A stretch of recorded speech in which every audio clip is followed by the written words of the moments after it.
Captain Sarah Chun stood at the observation deck of the UES Horizon, watching the dying planet Kepler 442c rotate slowly beneath them. The orange glow of its failing sun cast long shadows across continents that had once been green and fertile. Now they were brown wastelands, scarred by decades of war between the native Zilithians and their invaders. "Captain, incoming transmission from the Galactic Council," Communications Officer Rodriguez announced from behind her. Sarah turned away from the viewport, her jaw already tightening. She knew what this call would bring. For 3 months, they had been negotiating with the Council about the humanitarian crisis on Kepler 442c. The Zilithian civilization was collapsing, and their children were dying by the thousands. "Put it through to the main screen," she ordered. The holographic display flickered to life, revealing the familiar blue-scaled face of Counselor Vexstar, the Altarian representative who had been handling this case. His 4 eyes blinked in sequence, a sign of stress among his species.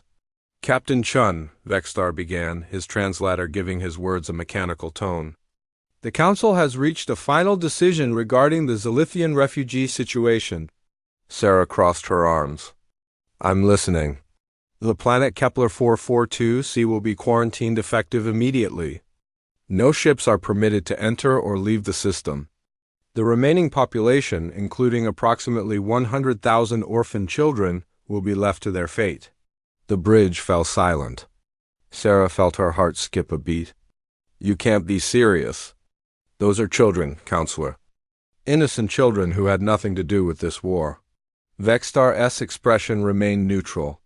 "The Council has determined that the cost of evacuation exceeds the benefit. The Zilithian species has proven themselves too violent and unpredictable. They have been at war for 73 years. Their culture is built on conflict." "Their culture?" Sarah stepped closer to the screen.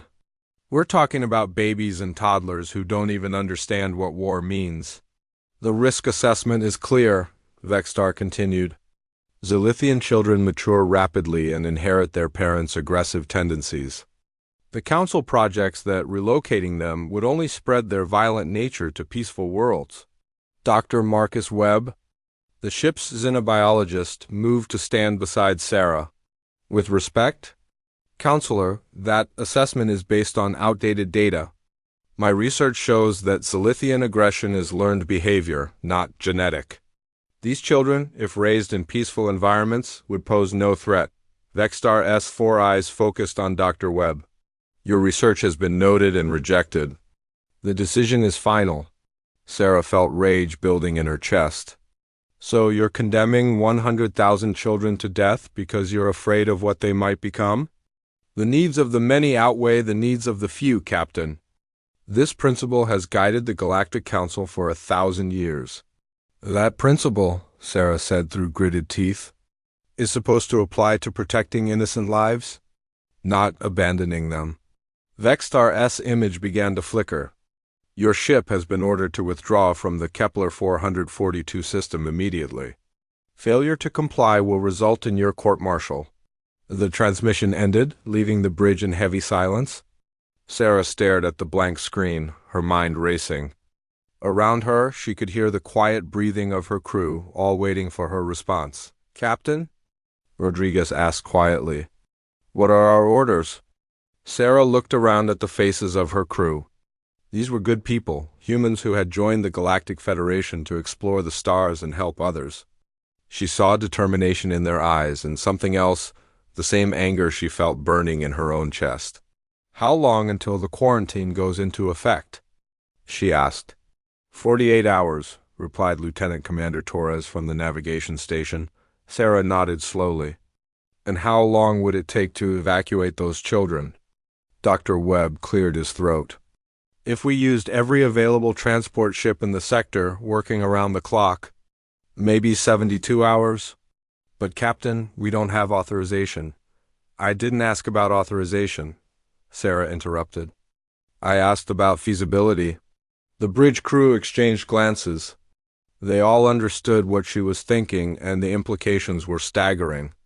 Disobeying the Galactic Council meant the end of their careers, possible imprisonment, and definitely court-martial for the entire crew. Captain, Torres said carefully. The nearest human colony that could handle that many refugees is New Terra, about 6 days away at maximum warp. But the logistics alone, are manageable, interrupted Chief Engineer Park from the engineering station. I've been running calculations. If we strip non-essential systems, we could modify our cargo bays to accommodate roughly 15,000 children and their caretakers. Sarah raised an eyebrow. You've been running calculations? Park shrugged. It just seemed like the right thing to look into, ma'am. A small smile crossed Sarah's face. And the other 85,000? That's where it gets interesting, Park continued. I've identified 17 human merchant vessels currently within 2 days' travel of this system. If we could convince them to help? That's a big if, Rodriguez pointed out. Most merchant captains won't risk their licenses for a rescue operation. They will if we ask them the right way, Sarah said quietly. She was thinking of her own daughter, safe on Earth, playing in gardens that would never know the horror of war. They will if we remind them what it means to be human. Dr. Webb stepped forward. Captain, I need to tell you something. I've been in contact with several Zalithian caretakers on the planet's surface. These aren't hardened warriors we're talking about. Most of them are teachers, nurses, and social workers who stayed behind to care for the orphans when the evacuation ships left. The evacuation ships? Sarah asked. 3 months ago, when the situation became critical, the Zalithian government organized an evacuation for their most important citizens, political leaders, military commanders, wealthy families. They took the ships and left everyone else behind. Sarah felt her anger transform into something colder and more focused. Including their own children? The orphanages were deemed non-essential, Dr. Webb said bitterly. These kids have been abandoned twice, first by their parents in death and then by their own government. The bridge fell silent again. Sarah walked to the main console and pulled up a tactical display of the Shepler 442 system. The planet hung there like a wounded animal, surrounded by the debris of countless battles. Ma'am, Torres said quietly, if we do this, there's no going back. The Council will brand us as rogue operators. We'll never serve in the Federation again. Sarah looked at her navigation officer, a young woman barely out of the academy. Torres, do you have any siblings? 2 little brothers, Captain. Can you imagine them alone on a dying planet with no one coming to help? Torres's expression hardened. No, ma'am. I can't. Sarah looked around the bridge once more. I'm going to send a message to every human ship captain within range. I'm going to tell them about 100,000 children who are going to die unless we act. And then I'm going to fly down to that planet and start loading kids onto our ship. She paused, meeting each crew member's eyes in turn. Anyone who wants to transfer off this ship before we begin, you have 12 hours to arrange transport. I won't hold it against you, and there will be no notation in your record. This is my choice, my responsibility. Nobody moved. The silence stretched for nearly a minute before Rodriguez spoke up. Captain, request permission to begin composing that message to the merchant fleet. Granted. Sarah felt a warmth spreading through her chest. Dr. Webb, start coordinating with the caretakers on the surface. I want to know exactly what we're dealing with, how many kids, what ages, medical conditions, everything. Already on it, Captain. Chief Park cleared his throat. Ma'am, I should mention that I've also been in contact with a few engineering contacts on other ships. Word is already spreading through the human fleet about the situation. There might be more volunteers than we expect. Sarah nodded. Good, because we're going to need every ship, every crew member, and every ounce of courage we can find. She walked back to the viewport and looked down at the planet below. Somewhere down there, in bombed-out buildings and makeshift shelters, 100,000 children were waiting for help that their own galaxy had decided would never come. But they're wrong, she whispered to herself, because they forgot something important about humans. We don't abandon our children. Any children. Behind her. The bridge crew began the complex process of planning the largest unauthorized rescue operation in galactic history. Communications arrays came alive as messages went out to human ships across the sector. Engineering teams started calculating cargo modifications. Medical staff began preparing for the largest refugee operation they had ever attempted, and in 46 hours, when the Galactic Council's quarantine came into effect, they would already be gone, racing toward human space with 100,000 reasons to prove that sometimes disobedience is the highest form of duty. The war for Kepler 442c was ending, but the war for its children was just beginning. 12 hours later, Captain Sarah Chun stood in the main cargo bay of the UES Horizon, watching her engineering teams work with frantic efficiency. Chief Park had somehow managed to transform the cavernous space into something resembling a refugee camp, with sleeping areas, medical stations, and even small play zones for the youngest children. "Captain," Dr. Webb's voice crackled through her comm unit. "I'm receiving responses from the surface. The caretakers are organizing the children into transport groups, but we have a problem." Sarah pressed the comm button on her chest. "What kind of problem?" "The Zilithia military has 3 automated defense platforms still operational in orbit. They're set to shoot down any unauthorized vessels. The caretakers say the access codes died with the military commanders who evacuated." Sarah closed her eyes. Of course it wouldn't be simple. How heavily armed are these platforms? Heavy enough to destroy any ship trying to reach the surface. But there's more, Captain. I've been monitoring Galactic Council communications. They know what we're planning. A chill ran down Sarah's spine. How do you know? Because Counselor Vexstar just sent a priority message to all Federation ships in this sector. He's offering commendations and bonus assignments to any captain who stops us from interfering with lawful Council directives. Sarah felt her jaw clench. The Council wasn't just abandoning the children. They were actively trying to prevent their rescue. Have any ships responded? 3 so far, but they're all Altarian or Centaurian vessels. No humans yet? And what about our merchant ship recruitment? Dr. Webb's tone changed, becoming lighter. That's the good news, Captain. We've got 17 confirmed volunteers so far, and more coming in every hour.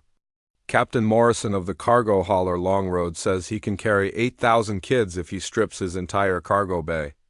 The passenger liner Bright Hope can take 12,000 if they double up in the cabins. Sarah smiled for the first time in hours. How many total? If everyone who's pledged follows through, we can evacuate about 90,000 children in the first wave. We'll need a second trip for the rest. A second trip that we'll never be allowed to make once the Council learns what we've done, Sarah pointed out. Actually, Captain, I have an idea about that. Sarah turned as Chief Park approached. His uniform stained with lubricant and his hair disheveled from crawling through cargo bay modifications. I've been studying the quarantine protocols, Park continued. The Council's enforcement relies on tracking transponders and ship registrations. If some of our volunteer ships were to experience technical difficulties with their tracking systems. You're talking about going completely dark, Sarah said. That's piracy in the eyes of galactic law. That's saving kids in the eyes of human law, Park replied. Captain, I've served with you for 3 years. I've never seen you back down from doing the right thing. Are you going to start now? Before Sarah could answer, Rodriguez's voice came over the ship's communication system. Captain Chun to the bridge immediately. Priority 1? Sarah ran through the corridors, her heart pounding. When she reached the bridge, she found her crew clustered around the main tactical display, their faces grim. What is it? She demanded. We've got company, Torres announced. The Altarian battlecruiser Vengeance just dropped out of hyperspace at the edge of the system. They're broadcasting surrender demands. Sarah looked at the tactical display. The Altarian ship was massive, easily 3 times the size of the Horizon and built for war.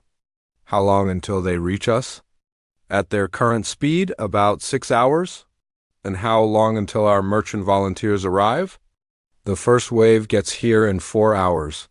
Sarah studied the display, her mind racing through possibilities. Communications, patch me through to the surface. I need to speak with the Zilithian caretakers. A few moments later, a translator-filtered voice came through the speakers. This is Healer Zephyrin speaking for the Caretaker Collective. Captain Chun, we have been preparing the children for evacuation, but our sensors show an approaching warship. I see it too, Healer. How quickly can you get the children to the transport zones? We have been moving them since yesterday. The first groups are already at the designated pickup sites. But Captain, there is something you must understand about our children. Sarah frowned. What do you mean? The human doctor asked us to organize by age, but our children do not age as yours do. Many who appear young to human eyes are actually quite mature mentally. They understand what is happening. They know their government abandoned them. Dr. Webb stepped forward. Captain, this is important. Zilithian children reach mental maturity around what humans would consider age 8, but they don't reach physical maturity until much later. We're not just rescuing babies. Many of these kids understand exactly what we're risking for them. And they've been asking to speak with you directly, Zephyrin added. Sarah blinked in surprise. They want to speak with me? Why? Because you are the human captain who chose to save us when our own people would not. A new voice came through the speaker, younger but clear and articulate. Captain Chun, this is Karoleth. I speak for the older children. We want you to know that we understand the danger you face. If your ship is destroyed because of us— Stop right there, Sarah interrupted. None of this is your fault. You didn't start this war, you didn't abandon anyone, and you sure didn't deserve to be left behind. But if we are captured, we will tell the Altarians that we begged you to leave us. We will say we refused to come. Sarah felt her throat tighten. You will not. You're children, and you deserve to live. That's not negotiable. Captain, the child's voice continued, there are 100,000 of us, but only one of your ship. The mathematics are simple. And the mathematics are irrelevant, Sarah said firmly. We don't abandon people based on mathematics, ever. She cut the transmission and turned to her tactical officer. What are the defensive capabilities of those orbital platforms? Lieutenant Commander Torres pulled up the specifications. Class 7 particle cannons, quantum torpedo launchers, and energy shields rated for battlecruiser-class attacks. Captain, they could hold off that Altarian ship. Could they hold it off long enough for us to complete the evacuation? If someone could get down there and activate them, yes. But the activation has to be done manually from the central command center, and that's in the middle of the most heavily bombed section of the planet. Sarah nodded slowly. How many people would it take? The activation requires 2 people working in coordination from different control stations. But Captain, it's a suicide mission. The command center is surrounded by unstable ruins and radiation zones. Would shuttles be able to navigate the debris field? Torres checked her readings. Barely, and only for someone with exceptional piloting skills. Sarah looked around the bridge at her crew. Every one of them was watching her, waiting for her decision. These were good people who had followed her into an impossible situation because they believed in doing the right thing. Chief Park, how long until the cargo bay modifications are complete? 2 hours, Captain. Rodriguez, send a message to our merchant volunteers. Tell them to split into 2 groups. Half should proceed here immediately for the first evacuation wave. The other half should move to a fallback position and wait for our signal. Yes, ma'am. Torres, plot a course to the planet's surface. We're going to activate those defense platforms. Torres looked up sharply. Captain, the radiation levels alone will be survivable in environmental suits for the time we need, Sarah finished. Dr. Webb, you're with me. I need someone who understands Zilithian technology. Captain, Rodriguez said quietly, if you go down there, who's going to command the evacuation? Sarah looked at her communications officer, a young woman who had never questioned an order and had volunteered for this mission without hesitation. You are. You're the most competent officer I know, and these kids are going to need someone who cares about them as much as you do. Rodriguez's eyes widened. Ma'am, I'm not qualified to— You're qualified because you chose to be here. That's all the qualification you need. Sarah moved toward the shuttle bay, then stopped and turned back to the bridge crew. I need you all to understand something. When that Altarian ship gets here, they're going to demand our surrender. They're going to threaten you with court-martial and imprisonment. They're going to tell you that you're throwing away your careers for nothing." She paused, meeting each of their eyes. "But down on that planet are 100,000 children who don't have careers to throw away. They don't have futures to ruin. They just have right now, and whether they live or die depends on what we do in the next few hours." Chief Park stepped forward.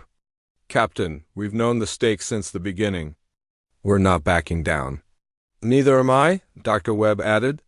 "Those kids deserve to see the stars."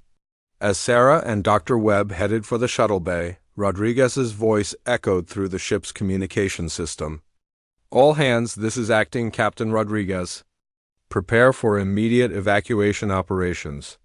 And remember, we're not just saving lives today. We're proving that humans don't abandon anyone, ever." Outside the viewport, the first merchant ships began dropping out of hyperspace, their cargo bays empty and ready to be filled with children who had given up hope of rescue.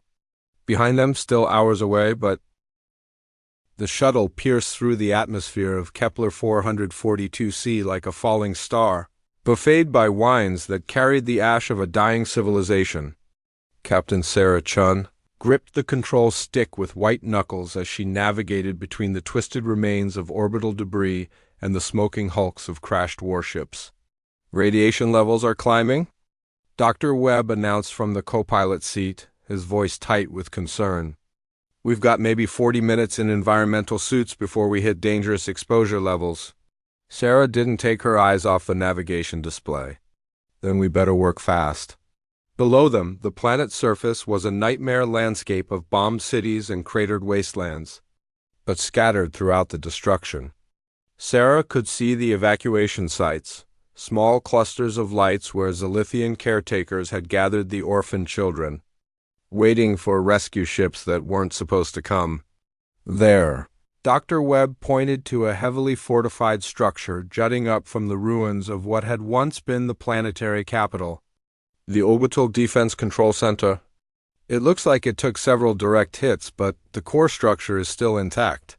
Sarah brought the shuttle down in a clearing about half a kilometer from the command center. The moment they stepped outside, even through their environmental suits, they could feel the weight of devastation around them. The air itself seemed poisoned, thick with the smoke of burning cities and the metallic taste of warfare. They ran toward the command center, their boots crunching on debris and broken glass. As they climbed through the wreckage, Sarah's unit crackled with updates from orbit. "Captain," Rodriguez's voice came through the static, "the first merchant ships are beginning their descent. The cargo hauler Longroad is reporting successful contact with evacuation Site 7. They're loading children now. How many sites are operational?" "All 12, Captain. The Zilithian caretakers have done an incredible job organizing everything." Sarah and Dr. Webb reached the entrance to the command center, a massive blast door that had been partially melted by weapons fire. They squeezed through the gap and found themselves in a corridor lit only by emergency lighting. "The control stations are on opposite sides of the building," Dr. Webb explained, consulting his scanner. "We'll need to activate them simultaneously to bring the defense platforms online." They reached the central chamber and Sarah stopped in amazement. Despite the damage to the outer structure, the core of the control center was intact, its walls covered with displays showing the orbital situation above them. She could see icons representing the human rescue ships descending toward the planet, and a larger icon that had to be the approaching Altarian battlecruiser. "Captain Chun," a new voice came through her comm, one of the merchant ship captains. "This is Captain Morrison of the Longroad. I need to report something." "Go ahead, Morrison." "These kids..." "Captain, I've transported a lot of refugees in my time, but I've never seen anything like this. They're helping load themselves. The older ones are taking care of the younger ones, making sure everyone gets aboard safely. And they keep asking about you." Sarah felt her throat tighten. "What are they asking?" "They want to know if you're safe." "Captain, these children understand exactly what you're risking for them. I've got a 12-year-old Zilithian boy here who speaks perfect Federation standard, and he's been organizing the other kids like a seasoned officer. Dr. Webb had reached his control station and was beginning the activation sequence. "Sarah," he called out, "I'm reading massive gravitational disturbances. The Altarian ship is coming in fast." Sarah reached her own station and began the complex process of bringing the orbital defense platforms online. "Rodriguez, what's our status?" "We've evacuated about 30,000 children so far. The merchant ships are working as fast as they can, but Captain ... The Altarian ship will be in weapons range in 20 minutes. "Understood. Webb, are you ready?" "Systems are coming online." "Sarah, once we activate these platforms, we'll be committed. There's no shutting them down remotely." "That's fine. We're not backing down anyway." Together, they initiated the activation sequence. Above them, 3 massive orbital defense platforms that had been dormant for months suddenly blazed to life, their weapon systems powering up and their sensors sweeping space for targets. "Platforms operational," Dr. Webb announced. "They're tracking the Altarian vessel." Sarah's unit burst into activity. "Captain Chun," Rodriguez's excited voice came through, "the defense platforms just locked onto the Altarian ship. They're demanding identification and threatening to fire if the ship doesn't withdraw. What's the Altarian response?" They're backing off, Captain. They're moving to maximum weapons range, but not advancing." Sarah allowed herself a moment of relief. The platforms would hold them off long enough to complete the evacuation. But her celebration was cut short by Dr. Webb's urgent voice. "Sarah, we have a problem. I'm detecting massive power fluctuations in Platform 2. It took heavy damage during the war, and the activation sequence is causing cascade failures." Sarah checked her displays. Platform 2 was the most strategically positioned of the 3, covering the main approach vector to the planet. If it failed, the Altarians would have a clear path to attack the rescue ships. "How long until it goes offline?" "Maybe 10 minutes. And when it does, the other 2 platforms won't be able to cover the gap." Sarah stared at the displays, her mind racing. 30,000 children evacuated, 70,000 still waiting. The merchant ships were working as fast as they could, but they needed time. "Captain," Rodriguez's voice came through again, "I'm getting reports from all evacuation sites. The children are asking about you again. They want to know if they'll see you on the rescue ships." Sarah closed her eyes. She had known from the beginning that this mission might cost her everything. She just hadn't expected the choice to be so stark. "Rodriguez," she said quietly, "I need you to listen carefully. Platform 2 is about to fail, and when it does, the Altarians are going to attack. I need you to get every ship loaded and out of here immediately. What about you and Dr. Webb? We need to stay and maintain the other platforms manually. It's the only way to give you enough time to evacuate everyone." The comm was silent for a long moment. Then Rodriguez's voice came back, thick with emotion. "Captain, there has to be another way." "There isn't." "And Rodriguez? When you get those kids to safety, I want you to tell them something for me." "What, Captain?" "Tell them that humans keep their promises, always." The Dr. Webb looked up from his console. "Sarah, if we stay, we're not getting off this planet.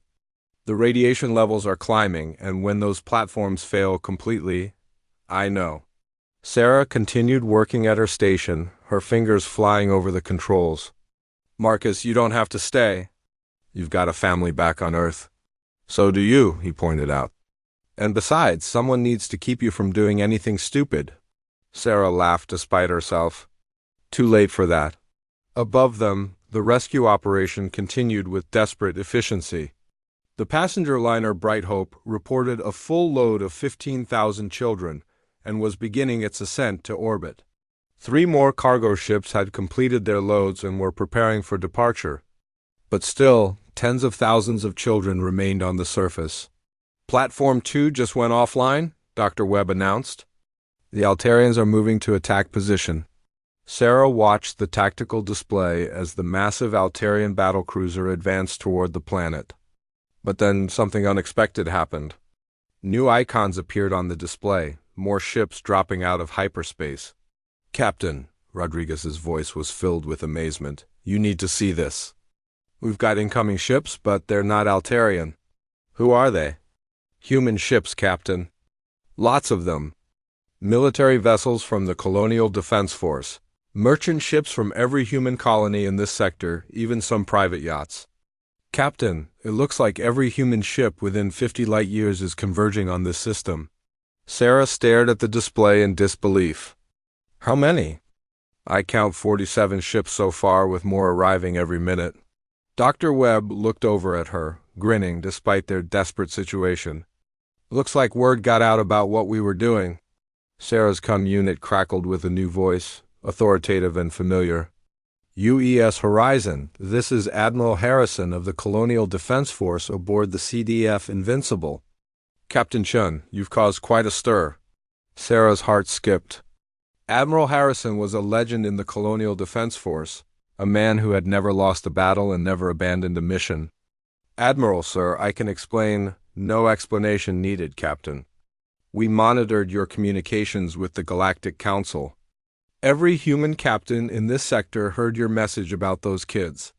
The tactical display was changing rapidly as the new arrivals took position around the planet. The single Altarian battlecruiser was suddenly outnumbered 20-1. Admiral, the Altarian commander's voice came over the open channel. This is an unlawful interference with Council directives. I demand that you withdraw immediately. Admiral Harrison's response was calm and measured. Commander, I'm looking at my tactical display, and I see one Altarian ship threatening the rescue of 100,000 children. From where I sit, you're the one who needs to withdraw. The Council will not tolerate this defiance. The Council, Admiral Harrison replied, can file a complaint. But these children are coming.